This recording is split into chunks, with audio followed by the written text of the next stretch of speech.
Good morning बच्चों। सबसे पहले तो भाई आज हैप्पी नवरात्रि। आज नवरात्रि है, स्टार्ट हुआ है। आज माता का प्रथम स्वरूप माँ शैलपुत्री की हम सब लोगों ने उपासना की है और माँ सारे बच्चों के जीवन में सुख लाएं, समृद्धि लाएं, आपको खूब मन लगे पढ़ने में, आप जल्दी जल्दी जल्दी जल्दी सीए बने।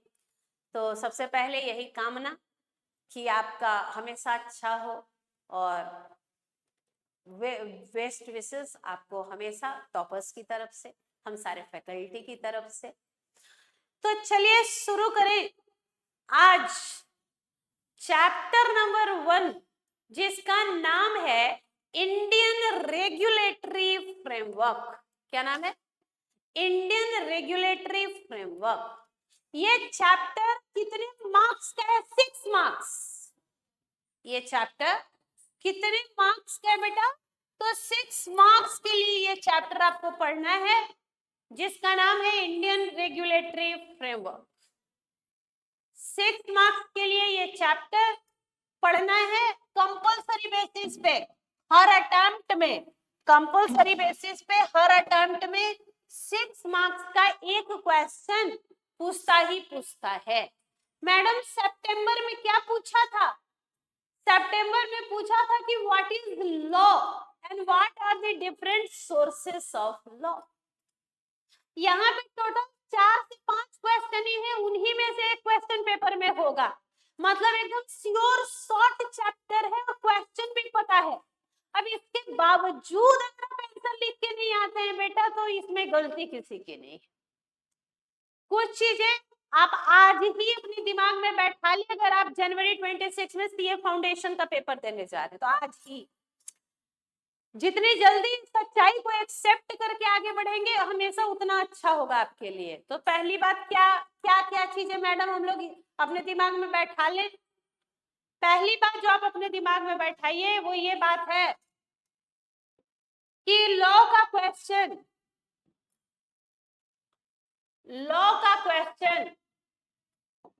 लेंदी होगा।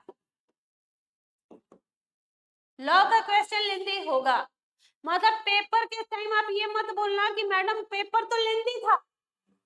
आज ही अपने दिमाग में बैठा लो कि पेपर लेंदी होगा, पहली बात।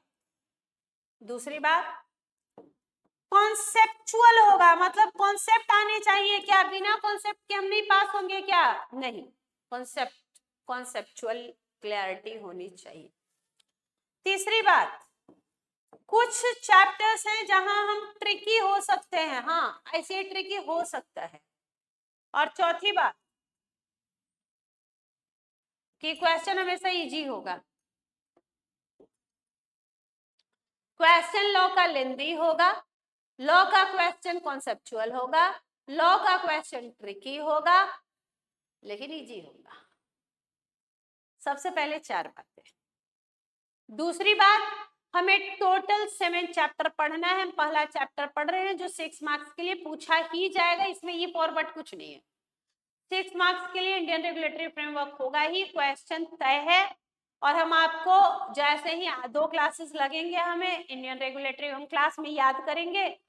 जो बच्चे पहली बार मुझसे पढ़ रहे हैं या पहली बार मेरी क्लासेस देख रहे हैं, आप मुझे हाई का मैसेज कीजिए मेरे व्हाट्सएप नंबर पे 7291010463। और अगर आपका इंटेंशन पढ़ना है तो ही मैसेज कीजिएगा, अदरवाइज टाइम पास करने के लिए बहुत जगह है। हाय का मैसेज कीजिए, हैंड रिटन नोट्स हम आपको प्रोवाइड करा देंगे। आपको नोट्स अलग से लिखने की बनाने की जरूरत नहीं है, आप इसका प्रिंट आउट निकलवा लीजिए। हैंड रिटन नोट्स आपके पास हो गया, उसको पढ़िए, उसको टिक कीजिए और याद करके लिख लीजिए। याद करके लिख लीजिए, दोनों काम हो जाएगा। हमारा राइटिंग प्रैक्टिस भी हो जाएगा, हमें याद भी हो जाएगा, हमने समझा भी है, और तब जाके हम अच्छा करेंगे अपने जनवरी अटेम्प्ट में। तो दिमाग में पहली बात क्वेश्चन लेंदी होगा, क्वेश्चन कॉन्सेप्चुअल होगा, ऊपर ऊपर से पढ़ के हम पास नहीं होंगे। तीसरी बात क्वेश्चन में थोड़ा सा ट्रिक, मतलब आप जो पढ़ रहे हैं उसका जो अपोजिट होता है वो क्वेश्चन पूछ सकता है। और चौथा क्वेश्चन हमेशा इजी होता है। पहली बार मुझसे पढ़ रहे हैं तो मुझे हाय का मैसेज कीजिए, आपको हम ये हैंड रिटेन नोट्स व्हाट्सअप कर देंगे, व्हाट्सएप पे प्रोवाइड करेंगे। आपको केवल प्रिंट आउट निकलवा के उसको पढ़ना होगा, टिक करना होगा। और अगर आप पहली बार मेरी चैनल को आज देख रहे हैं या स्क्रॉल करते समय हम आ गए तो सब्सक्राइब कीजिए, अगर आप सीए फाउंडेशन के स्टूडेंट हैं तो। आगे बढ़े। इंडियन रेगुलेटरी फ्रेमवर्क, लॉ क्या होता है? इस बार जो क्वेश्चन था वो यही था कि ये बताओ कि भैया लॉ क्या होता है, और दूसरा ये बताओ कि what are the sources of law, क्या है, कहां से लॉ आया है। बस आप एक बार नजर मारिए, हम समझाएंगे।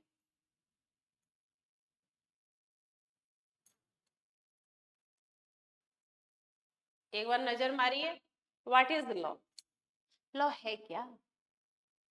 What is the law? Law है क्या?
What is the law? It is the set of rules and regulations that will govern the conduct of people interact with each other in personal as well as business relationship. किन rules और regulation को follow करना है अपने personal life में ethical बने रहने के लिए, और बिजनेस में, प्रोफेशन में, एम्प्लॉयमेंट में किन रूल्स रेगुलेशंस का फॉलो करना है। क्या हम रूल्स हमेशा अपने अगल बगल चारों तरफ देखते हैं? Answer is yes. हम जब सड़क पे चल रहे होते हैं और अगर हम पैदल चल रहे होते, भैया फुटपाथ पे चलना है, टू व्हीलर चला रहे हो तो भैया हेलमेट लगाना है, आप भी और जो पीछे बैठा है। क्यों? पीछे जो बैठा है उसका सर नारियल का है क्या कि टूटेगा ही नहीं? जब चलाने वाले का टूट सकता है तो पीछे वाले का भी तो टूट सकता है। हम फोर व्हीलर चला रहे हैं तो सीट बेल्ट लगाना है, साइड में बैठे वाले को भी सीट बेल्ट लगाना है। आपने बहुत लोगों को देखा होगा कि हम तो नहीं लगाते हेलमेट, हम तो नहीं। यार तो तुम कोई नाम का भारत रत्न का काम थोड़ी कर रहे हो पाने का। नहीं लगाते तो लगाना चाहिए आपकी सुरक्षा के लिए। सर आपका टूटेगा, मोदी जी को क्या होगा? तो है क्या law? It is the set of rules and regulations which we have to follow in our daily lifes. वो रूल रेगुलेशन जो हमें पालन करना चाहिए अपने डेली लाइफ में, उसी को लॉ बोलते हैं। बनाया किसने? गवर्नमेंट ने। फॉलो किसको करना है भी? The Indians. इंडिया का रूल इंडियंस को फॉलो करना होगा, जिससे कि बड़ा स्मूथ जीवन चल पाए। और जो गलत करते हैं उनके लिए फाइन पेनल्टी का प्रोविजन बनाओ कि जो गलत करेंगे उनको फाइन लगेगी, उनको पेनल्टी लगेगी, जिससे कि वो ये काम ना करें और उनको देख के दूसरों को भी लगे कि भाई ये काम नहीं करना चाहिए।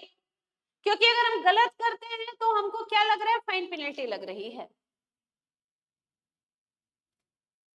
तो it is the set of rules and regulation that govern the conduct of people interacting with each other in personal as well as business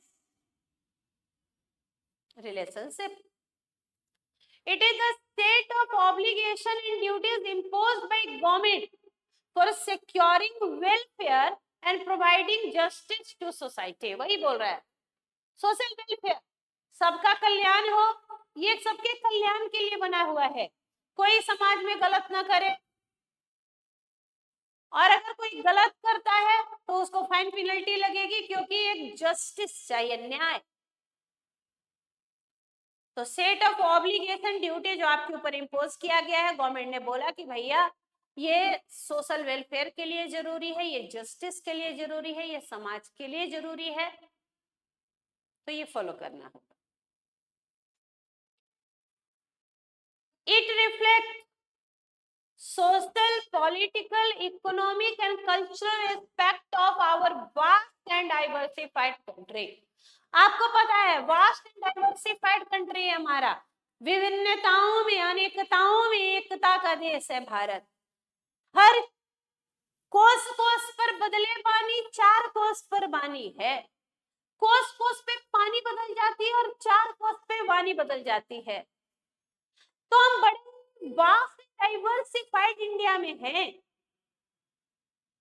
अगर जो हमारे रूल्स रेगुलेशंस है वो हमारे सोशल, पॉलिटिकल, इकोनॉमिक और कल्चरल एस्पेक्ट को show करते हैं।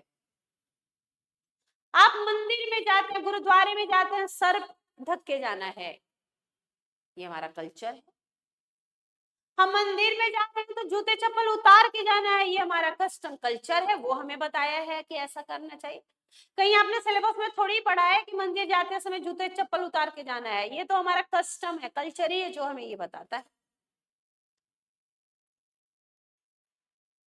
एंशिएंट लॉ, एक पुराने लॉ की बात हुई है। पुराना लॉ कौन सा है? एंशिएंट लॉ की बात हुई है, लॉ ऑफ हम्मुराबी।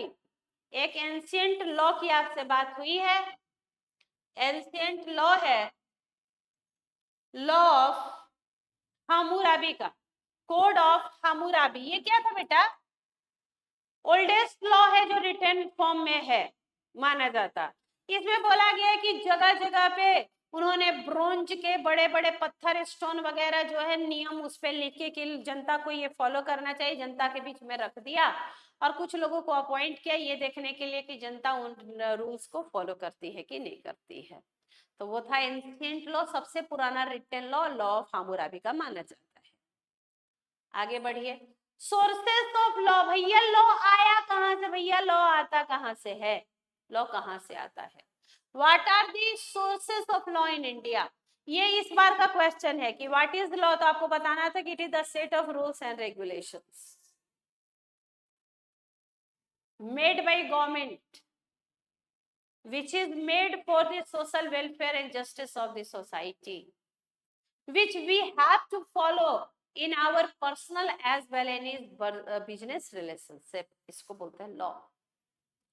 सोर्स कहां से आया? तो भैया पहला जो सोर्स है लॉ का वो है कॉन्स्टिट्यूशन ऑफ इंडिया, भारत का संविधान। कॉन्स्टिट्यूशन ऑफ इंडिया, भारत का संविधान सोर्स है, वही लॉ का भी लॉ है। दूसरा पार्लियामेंट, सेंट्रल लॉ कहां का जो लॉ है, सेंट्रल लॉ, सेंट्रल लॉ वो क्या कहां बनते हैं? पार्लियामेंट में। और जो स्टेट लॉ है वो कहां बनते हैं? स्टेट असेंबलीज में। तो parliament and state assemblies are also the sources of law.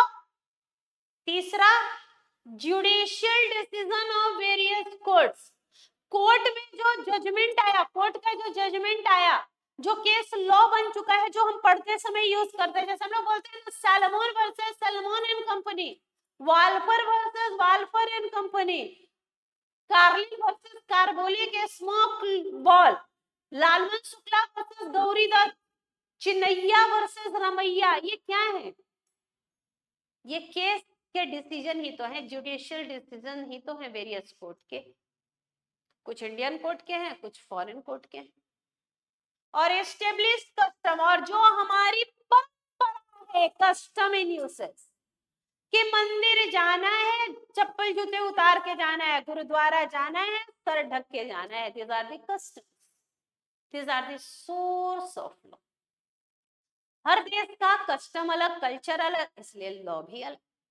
तो सारे बच्चे याद करेंगे सोर्सेस ऑफ लॉ। 4 सोर्स है, पहला कॉन्स्टिट्यूशन, दूसरा statute and law made by parliament and state assembly, तीसरा है आपका judicial decisions of various court, और चौथा है एस्टेब्लिश कस्टम एंड यूसेज। यही लिख के आना था, 6 नंबर पाना था। अगर आप ये लिख के आए तो 6 नंबर पाए, और अगर आप भूल गए याद करना तो मार्क्स भी आना हो गया व्यर्थ, अब नहीं आएगा, कोई नहीं। अगर आप पहली बार जनवरी में दे रहे हैं तो आप बिल्कुल सही क्लास देख रहे हैं, और अगर आप पहले पढ़ चुके हैं तो रिवीजन रीस्टार्ट कीजिए, रीस्टार्ट कर रहे हैं हम लोग, और इसका बेनिफिट उठाइए,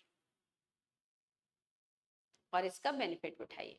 आप एक बार मुझे बोलिए, मुझे ऐसे नहीं पता चलेगा, आप मेरे फेस टू फेस क्लास में नहीं है जो मुझे पता चल पाए, तो एक ही सोर्स है, क्या, कि आप चैट बॉक्स में लिखते जाएं, चैट बॉक्स में लिखते जाएं, तो मुझे भी पता चले कि बच्चे कुछ याद कर रहे हैं कि नहीं। लिखिए सोर्स, 4 नाम लिखना है, constitution, parliament, state assembly, judicial decision, custom, ये 4-5 नाम लिखना है, बस 5 नाम लिखिए और कुछ नहीं लिखना है आपको।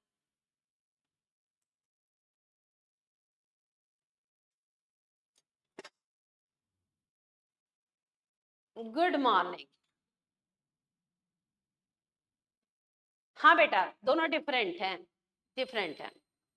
लॉ बड़ा है, उसके अंदर बहुत सारे रूल्स हैं। आप कंपनी लॉ पढ़ेंगे तो उसके अलग नियम, फेमा पढ़ रहे हैं तो उसके रूल्स अलग, एक्ट तो होते हैं, एक्ट के होते हैं रूल्स, दोनों अलग अलग हैं। आप थोड़े और बड़े बच्चे होंगे तो इसमें अंतर बताते हैं हम क्लास में, अभी छोटे बच्चे हैं तो भी समझिए कि दोनों अलग अलग हैं। चलो बोलो सोर्सेस ऑफ लॉ। आप जहां बैठे हैं, अभी आप मेरी क्लास देख रहे हैं तो भी, नहीं देख रहे हैं बाद में देख रहे हैं फिर भी, ये बात आप वहीं पे बैठे बैठे बोलिएगा, वहीं पे बैठे बैठे बोलिए।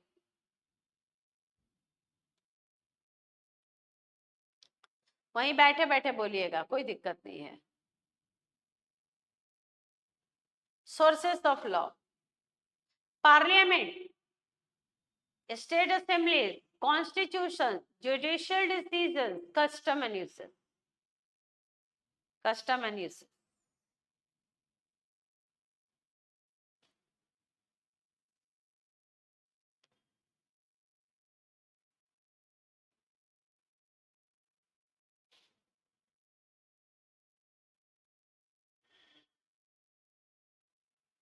आगे बढ़े बेटा। India is the parliamentary democracy, India parliamentary democracy है, इंडिया पार्लियामेंट्री डेमोक्रेसी है। मतलब इंडिया में पार्लियामेंट है, पार्लियामेंट में 2 हाउस हैं, लोकसभा एंड राज्यसभा, लोकसभा एंड राज्यसभा। लोकसभा में हम लोगों को चुन के भेजते हैं, इलेक्टेड मेंबर, राज्यसभा में होते हैं नॉमिनेटेड मेंबर। लोकसभा में होते हैं elected member, member of parliament, जिनको हम चुन के भेजते हैं, वो बैठते हैं लोकसभा में, और राज्यसभा में होते हैं नॉमिनेटेड मेंबर।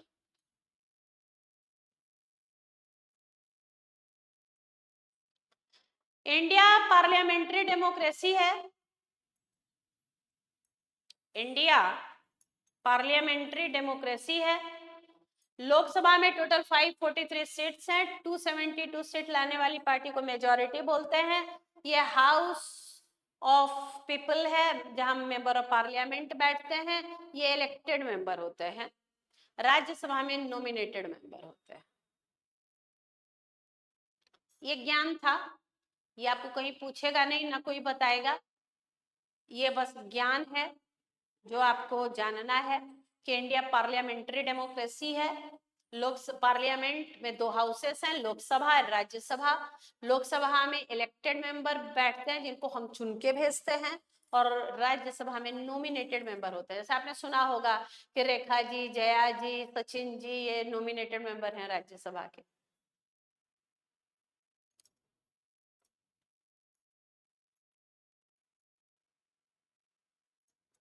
हम लोग इलेक्ट करते हैं रिप्रेजेंटेटिव पार्लियामेंट और स्टेट असेंबलीज में वेरियस स्टेट के।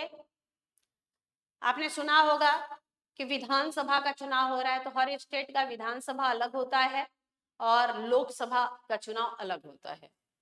Government of India act, government of India act pass हुआ था 1935 में, pass by parliament of United Kingdom, जिसने बताया था कि गवर्नमेंट का क्या फॉर्म होगा, यूनिटरी टू फेडरल।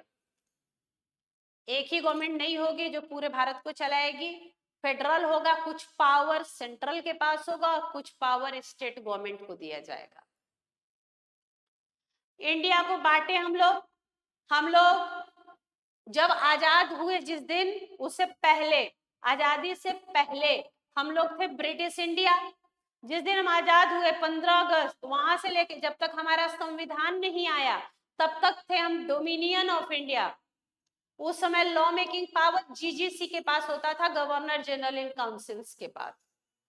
और जब हमारा संविधान जिस दिन आया, 26 जनवरी 1950, गणतंत्र दिवस, जिस दिन हमारा संविधान आया, वहां से लेकर अभी तक हम हैं इंडिपेंडेंट इंडिया, जहां लॉ मेकिंग पावर पार्लियामेंट के पास है।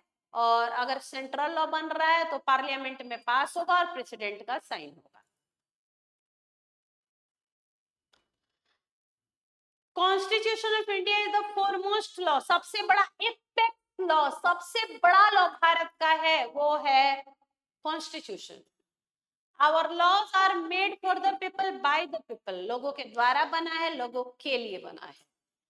Constitution also provide for and protect fundamental right of citizen, fundamental right को प्रोटेक्ट करता है। आर्टिकल 246 बोलता है कैटेगरी ऑफ लॉ, कि कितनी कैटेगरी के लॉ है। शेड्यूल 7 जो है कॉन्स्टिट्यूशन का, उसका आर्टिकल 246 कैटेगरी ऑफ लॉ बताता है। 3 तरीके का लॉ है। पहला, वैसे लॉ जो सेंट्रल लिस्ट में आएंगे, जो सेंट्रल एक्ट है, यूनियन लिस्ट में आएंगे पार्लियामेंट के। दूसरा जो स्टेट लिस्ट में आएंगे, और तीसरा जो कंकरेंट लिस्ट में आएंगे।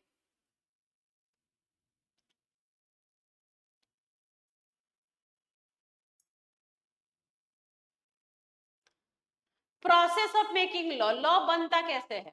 अभी एट प्रेजेंट देखिएगा तो यूनियन लिस्ट में 100 सब्जेक्ट हैं, 61 सब्जेक्ट हैं स्टेट लिस्ट में, और 52 सब्जेक्ट हो गए हैं कंकरेंट लिस्ट में at present. Concept 2, process of making law.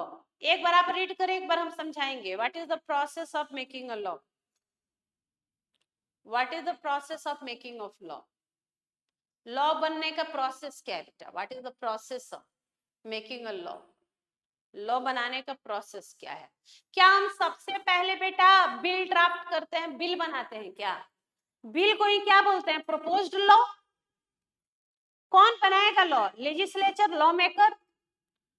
Bill बना के कहा इंट्रोड्यूस कर देंगे? पार्लियामेंट में। पार्लियामेंट में कितने हाउस है? 2 हाउस, लोकसभा राज्यसभा। वहां से पास होने के बाद बिल कहाँ जाएगा? प्रेसिडेंट ऑफ इंडिया के पास, उनके कंसेंट के लिए। और जब वो भी अपना कंसेंट दे देंगे तो क्या हम लोग इसको नोटिफाई कर देंगे क्या बेटा ऑफिशियल गैजेट में कि ये लॉ बन गया?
देख लिया आपने?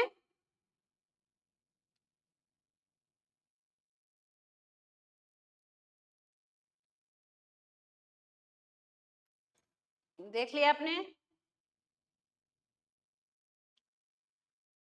लॉ बनने का प्रोसेस क्या है बेटा? सबसे पहले बनता है बेटा बिल। सबसे पहले क्या बनता है?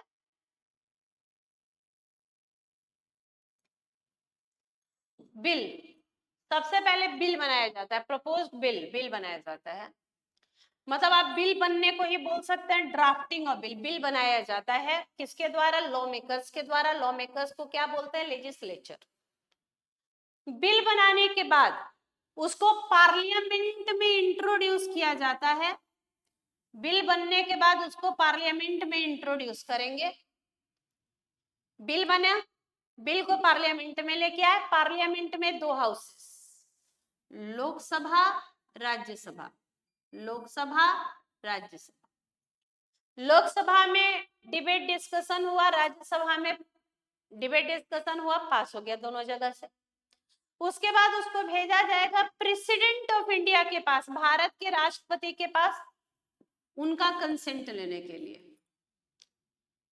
जब वो भी अपनी सहमति दे देंगे तो उस लॉ को अब नोटिफाई कर दिया जाएगा ऑफिशियल गैजेट में, भारत के राजपत्र में, कि ये लॉ आ चुका है।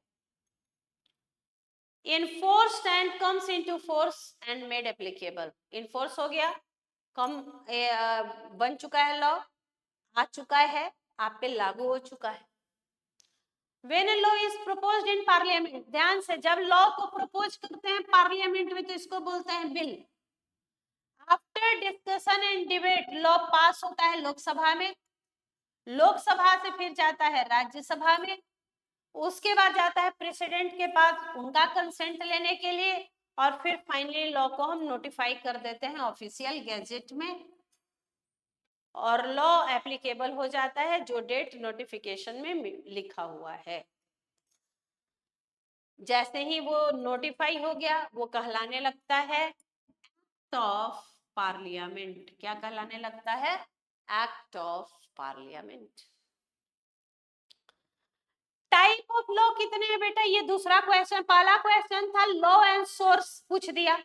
दूसरा क्वेश्चन जो बनता है इंडियन रेगुलेटरी फ्रेमवर्क में वो है टाइप्स ऑफ लॉ। कुछ बच्चे क्या किए हैं पता है बेटा आपको? इस बार पूछा है सोर्स ऑफ लॉ और बच्चे लिख के आए हैं टाइप ऑफ लॉ। अब मुझे बोलो, बताओ, तुम ही बताओ कि तुम बोलोगे कि आईसीआई फेल कर देता है? बताओ, तुम ही बताओ।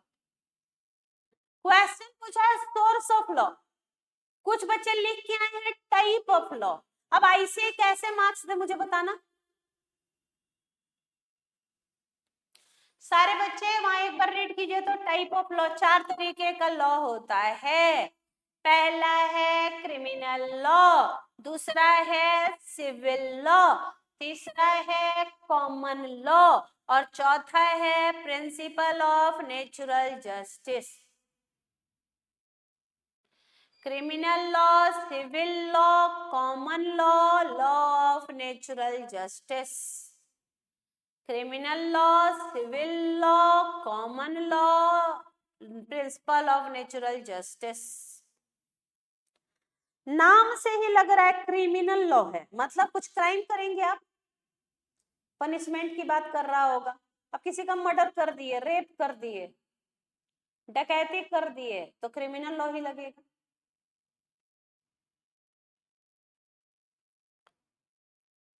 सिविल लॉ मतलब फैमिली डिस्प्यूट है, घरेलू झगड़ा हो रहा है, डोमेस्टिक हो रहा है वायलेंस, प्रॉपर्टी को लेके कोई केस है, आपने कॉन्ट्रैक्ट तोड़ दिया, खराब सामान भिजवा रहे हैं, सामान नहीं भिजवा रहे हैं, civil law. Common law, what is common law? Judicial decisions. Natural justice क्या बोलता है? Audi alteram partem. सामने वाले को भी बोलने का मौका दीजिए, सामने वाले को सुनिए तभी डिसीजन सुनाइएगा। और कोई भी अपने केस में जज नहीं बन सकता। यही सब हुआ था नेचुरल जस्टिस। चलिए देखा जाए तो कितने टाइप के लॉ है बेटा इंडियन लीगल सिस्टम के अंदर? 4 तरीके के लॉ हैं, criminal law, civil law, common law, law of natural justice, principle of natural justice. पहला criminal law,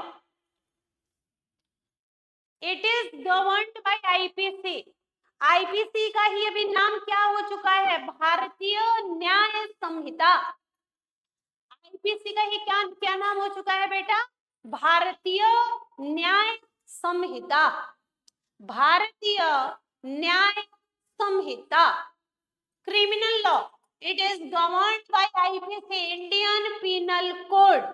Indian Penal Code, इसी का नाम हो चुका है भारतीय न्याय संहिता 1860।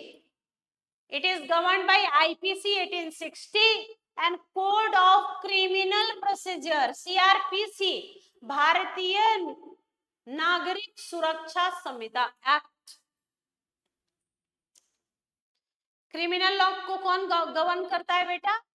IPC 1860 and code of CrPC 1973। अभी आपके बुक में वो आईपीसी और सीआरपीसी दे रहे हैं तो आप भी वही लिखिएगा। आप बिना मतलब का अपना ज्ञान मत वहां पे लगाने लगिएगा कि नहीं आईपीसी को तो भारतीय न्याय संहिता और कोड ऑफ सिविल प्रोसीजर को भारतीय नागरिक सुरक्षा संहिता बोलते हैं। अभी आपके बुक में नहीं आया है तो ज्ञान नहीं वहां पे लगाना है। ऐसे जो बोल रहा है जितना बोल रहा है बस उतना लिख के आ जाइए। ज्यादा लिख दे तो भी 0 दे देगा। तो आगे बढ़े। It is governed by IPC 1860 and Code of Criminal Procedure 1973. Indian penal code 1860 define करता है क्राइम को। क्या करता है 1860? डिफाइन करता है क्राइम को, इसके नेचर को और पनिशमेंट को। क्राइम को, उसके नेचर को और पनिशमेंट को। वेयर है क्रिमिनल प्रोसीजर कोड डिफाइन करता है exhaustive procedure for executing the punishment. IPC ने बताया क्या ये क्राइम है, डिफाइन किया क्या ये क्राइम है, उसका नेचर और पनिशमेंट। लेकिन एग्जॉस्टिव प्रोसीजर की पनिशमेंट देंगे कैसे, वो सीआरपीसी बताता है बेटा। This law explain violation of law और public wrong and punishment of the same. गलती कर रहे हैं, पब्लिक के साथ गलत कर रहे हैं तो क्या पनिशमेंट होगा। कुछ एग्जांपल दिया है, मर्डर करके आ गया, rape, theft, fraud, cheating, assault, तो ये सब क्रिमिनल एक्टिविटी है, क्रिमिनल लॉ का एग्जांपल। दूसरा है सिविल लॉ। ध्यान दीजिएगा सिविल लॉ जो है कॉन्सेंट्रेट फोकस करता है डिस्प्यूट रिजोल्यूशन पे rather than punishment. Criminal law में बेटा क्राइम करके वहां के पनिशमेंट की डिमांड हो रही है कि इसको सजा होनी चाहिए। क्रिमिनल लॉ में डिमांड हो रहा है कि इस व्यक्ति को सजा होनी चाहिए, जबकि सिविल लॉ डिस्प्यूट को रिजॉल्व करने की बात कर रहा है। It primarily focus on dispute resolution. क्या पे? ये डिस्प्यूट रिजोल्यूशन पे ध्यान दे रहे हैं बेटा कि जो डिस्प्यूट है वो कैसे रिसॉल्व हो जाए, रादर देन पनिशमेंट। पनिशमेंट पे ध्यान नहीं देता, ये डिस्प्यूट रिजोल्यूशन पे ध्यान देता है। Act of process and administration are governed by, यहाँ पे सीपीसी है, कोड ऑफ सिविल प्रोसीजर 1908। वहां था आईपीसी और सीआरपीसी क्रिमिनल लॉ में, यहाँ है CPC, code of civil procedure. Civil law को आप बोल सकते हैं कि ये लॉ ऑफ कॉन्ट्रैक्ट या फैमिली लॉ या प्रॉपर्टी का लॉ या लॉ टॉट है, बोल सकते हैं। ब्रीच ऑफ कॉन्ट्रैक्ट, आपने कॉन्ट्रैक्ट तोड़ दिया, गुड्स डिलीवर नहीं कराया, ड्यूज को आप पे नहीं कर रहे हैं, सेलर को बदनाम करने की कोशिश कर रहे हैं, लैंडलॉर्ड और टेनेंट के बीच में झगड़ा हो गया, तो ये सब एग्जांपल है सिविल लॉ। घरेलू बातें हो रही है बेटा। कॉमन लॉ मतलब केस लॉ, जुडिशियल प्रेसिडेंट और case law is common law. Common law मतलब जो जुडिशियल डिसीजंस आए हैं, जो केस लॉ है, वही कॉमन लॉ है। The doctrine of stare decisis. Stare decisis is the principle supporting common law. Common law के लिए एक प्रिंसिपल है stare decisis, मतलब to stand by that what is decided, मतलब ऑलरेडी जो डिसाइड हो गया है वही बना रहे। अब जैसे हम कॉर्पोरेट वेल पढ़ रहे हैं तो हम सैलमोन वर्सेस सैलमोन का केस लॉ ही पढ़ेंगे, क्योंकि ऑलरेडी वो डिसाइडेड फेमस केस लॉ है। ऐसा थोड़ी है कि आप अभी उस सेम काम कीजिएगा तो आपके लिए अलग से डिसीजन होगा, बोल देगा स्टेट। जैसे हम लोग बोलते हैं कि as per Salomon versus Salomon and company law, Salomon का कंपनी लॉ कॉर्पोरेट वेल में अप्लाई होगा। जब आप सेपरेट प्रॉपर्टी की बात करेंगे तो Macaura versus Northern Assurance company apply होगी। जब आप जनरल ऑफर की बात करेंगे तो Carlill versus Carbolic Smoke Ball याद होगा। तो क्या बोलता है कॉमन लॉ केस लॉ है, ये जुडिशियल डिसीजंस हैं जो पहले आए हैं कोर्ट में। It the doctrine of stare decisis is the principle, ये एक लैटिन फ्रेज है जो बोलता है to stand by that what is decided, जो ऑलरेडी डिसाइड है आप उसी को माने, उसी पे बने रहे। It reinforces the obligation of court to follow the same principle or judgment of previous decision where the facts are similar or on four legs। और चौथा है कॉमन लॉ के बाद principle of natural justice, it is known as just natural. ये क्या है? Just natural. It deals with certain fundamental principle of justice going beyond written law। बोल रहा है कि भैया हम नेचुरल जस्टिस को मानेंगे।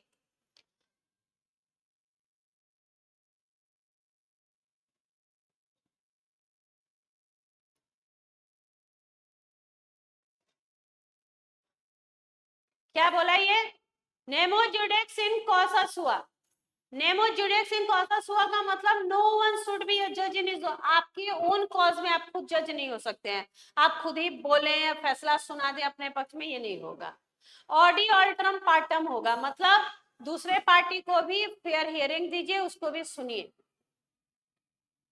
लॉ, तो ये था आपका पहला सेगमेंट जो कंप्लीट हुआ। 3 पार्ट में बटा हुआ है इंडियन रेगुलेटरी फ्रेमवर्क। पहला लॉ बनता कैसे है, दूसरा लॉ इंप्लीमेंट कैसे होता है, और तीसरा अगर लॉ को लेके डिस्प्यूट हो जाए तो वो रिजॉल्व कैसे होता है कोर्ट में। इसी 3 चीजों को मिला के और इंडियन रेगुलेटरी फ्रेमवर्क बना है। 3 पार्ट है, पहला पार्ट कंप्लीट हो गया।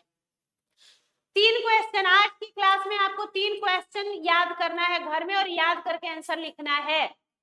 याद करके 3 क्वेश्चन का आंसर आज ही लिखना है। हर दिन हम लॉ की क्लास लेंगे, हम हर दिन लॉ की क्लास लेंगे। हम हर दिन 11 बजे लाइव आएंगे यूट्यूब चैनल पे। इस यूट्यूब चैनल पे 11 बजे डेली टॉपर्स के रीस्टार्ट बैच में जनवरी के लिए डेली दिन को 11 बजे हम लाइव आएंगे डेली। आज पहला चैप्टर शुरू हुआ है इंडियन रेगुलेटरी फ्रेमवर्क का। हर दिन जो आप पढ़ेंगे उस पे बेस्ड 2 या 3 क्वेश्चन हर दिन लिखेंगे। हम लोग लगभग 100 दिन का टारगेट कीजिए कि सारे क्वेश्चन सही, सब कुछ सही, 3 महीना में सब कुछ निपटा देना है। 90 दिन का, 100 दिन ज्यादा, 90 दिन का टारगेट करते हैं। 90 दिन में हर दिन कुछ कॉन्सेप्ट पढ़ेंगे 3-4 और उनपे बेस्ड क्वेश्चन की राइटिंग प्रैक्टिस करेंगे। बहुत बार सीए फाउंडेशन में बच्चों को ये भी एक दिक्कत है कि मुझे आता है, मैं लिख नहीं पाता, मुझे आता है लेकिन मैं टाइम पीरियड पे लिख नहीं पाता, मुझे आता है पर मुझे पता नहीं चलता कि जो मैं लिख रहा हूँ वो सही है कि नहीं। तो इन सारे क्वेश्चन के जवाब हम देंगे आपको। आप मुझे हाय का मैसेज कीजिएगा व्हाट्सएप पे, मेरे व्हाट्सएप नंबर है 7291010463, और जिसको भी ये हैंड रिटन नोट चाहिए I will provide it to you. Handwritten notes है, नोट्स बनाना नहीं है, सारा 100% नोट्स देना मेरा काम। आपके पास इसके अलावा आईसीआई मटेरियल होना चाहिए बस। 60 नंबर कैसे आएगा लॉ में वो मेरी जिम्मेवारी, लेकिन शर्त है एक, डेली 11 बजे आना होगा, मुझे फॉलो करना होगा, जो हम बोले वो मानना होगा और उसको वैसे ही फॉलो करना होगा बिना इफ बट लगाए। बस कर जाइए 3 महीने, उसके बाद क्या रिजल्ट होगा उसके आप खुद गवाह हैं। 3 क्वेश्चन आज करना है। पहला, what is law, source of law. दूसरा, लॉ मेकिंग प्रोसेस बताइए, वही कि बिल बनेगा, पार्लियामेंट में जाएगा, लोकसभा राज्यसभा से पास होगा आफ्टर डिबेट एंड डिस्कशन, उसके बाद प्रेसिडेंट के पास जाएगा उनके कंसेंट के लिए, and after getting his consent it will be notified in official gazette and it becomes an act and which will be applicable to all of us.